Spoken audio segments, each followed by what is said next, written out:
The anatomy and examination techniques of the genital tract of a cow. So for the anatomy of the genital tract, for the position, in a non-pregnant heifer, it's in the pelvic cavity. In a cow, it depends on the age and the breed.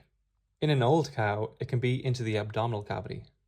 In a pregnant cow, it can be in the pelvic or the abdominal cavity. It depends on the age and the size of the fetus.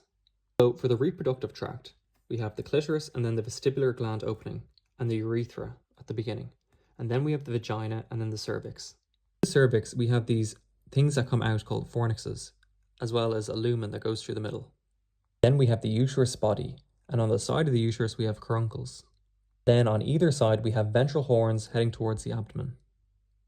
Connecting these two uterine horns together is the ligament cornuale.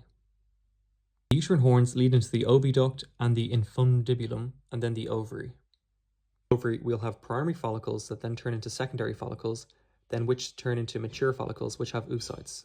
When the egg is released from the mature follicle, it is called the corpus hemorrhagicum because it becomes bloody as it is ruptured. It then becomes the corpus luteum, which maintains progesterone during pregnancy. And afterwards, an old corpus luteum becomes the corpus albicans, which means white body. For the examination techniques of the genital tract, you need to look at the history. Ask the owner when did straining start and is it still going. Ask when did mating occur. Is it an abortion or a preterm abortion or a full-term abortion? This helps determine the risk of infection, treatment of the dam, and the vitality of the fetus. Find out when did straining begin. This determines the risk of shock, the treatment method, and prognosis. Find out were other people involved. The vet is usually the last person to be called. For the general information, do the basic values such as temperature, heart rate, respiratory rate, rumination frequency. Check the surrounding hygiene and environment. Look at the abdomen. Look at the size and the tension. For the vaginal discharge quality, it should be clear. It should not be red, brown, and smelly. Check for signs of shock. The animal should be able to stand, and it should have resistance to being examined. To restrain the animal, make sure you get it into the stocks, and roll the tail dorsally, and have a nose holder. Make sure there is good hygiene. The external examination, observe the tail loosening, the vulvar edema and vaginal discharge, as well as the abdominal subwall sagging.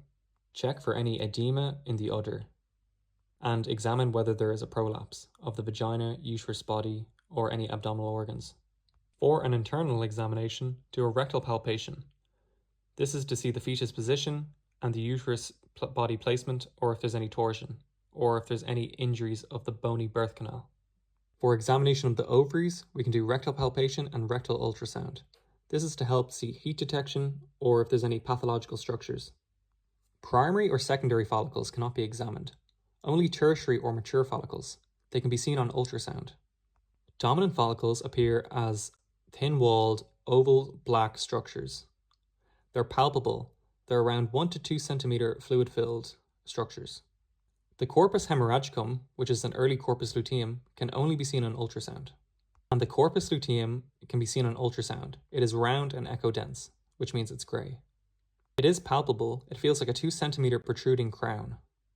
The pathological structures can be cysts. These are fluid-filled and they're greater than 2.5 centimeters.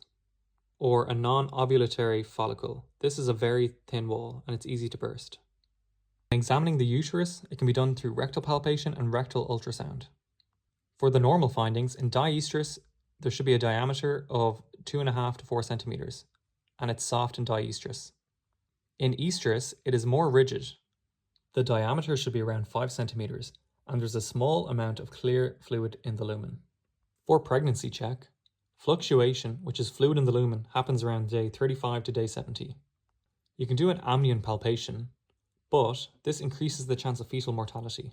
Examining the vagina, you can do vaginal palpation. You can do it using a vagiscopy, insert at a 45-degree angle, and use lubrication and make sure you have a light source. It should look pale pink and have a small amount of dry content. If there's endometritis, it'll be red and swollen.